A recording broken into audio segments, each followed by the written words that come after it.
रास्ता पाख एक इलेक्ट्रिक पोल उपरे चढ़ी जाइछि गोटे महिंद्रा थार गाड़ी। तेबे रास्ता रे दुर्घटना घटुवा खबर तो आपण माने प्रत्येक दिन शुणुथिबे। अनेक दुर्घटनार कार भंगारुजा चुरमार मध्य होई जाए।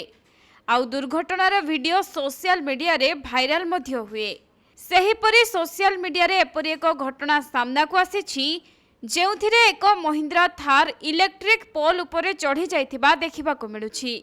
तेबे गाड़ीटी केवल पोल उपरे चढ़ी जाइनी बरं गाड़ी भितरे फसी रहिछन्ती जणे युवती, किंतु सौभाग्यवशतः तांकर किछि क्षति होई नाही।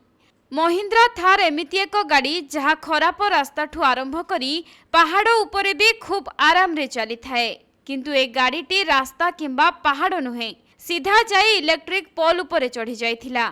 मिलिथिबा सूचना अनुसार हरियाणार गुरुग्राम रे एपरि एक दुर्घटना घटिछि, जे घटनार दृश्य एबे सोशल मीडिया रे भाइराल हेउछि। तेबे एही दुर्घटना रे कोनोसी चालक आहत होई नाहंती। थार चलाउथिबा युवती अंशुल गुप्तांको कहिबा अनुसार से तेल भरिबा पई पेट्रोल पंप जाइथिले। आउ सेही समय रे तांको गाड़ी को पछपटु द्रुत गति रे आसुथिबा एक होंडा सिटी कार धक्का देइथिला। धक्का एते जोर रे होइथिला जे से भारसाम्य हराई रास्ता कड़रे थिबा एक इलेक्ट्रिक पोल उपरे थार गाड़ी को चढ़ाई देइथिले। तेबे एही घटना परे स्थानीय लोकंको सहाय्य रे युवती को उद्धार करा जाइथिला, किंतु गाड़ीटी बहु क्षतिग्रस्त होइथिबा जଣା पड़िछि।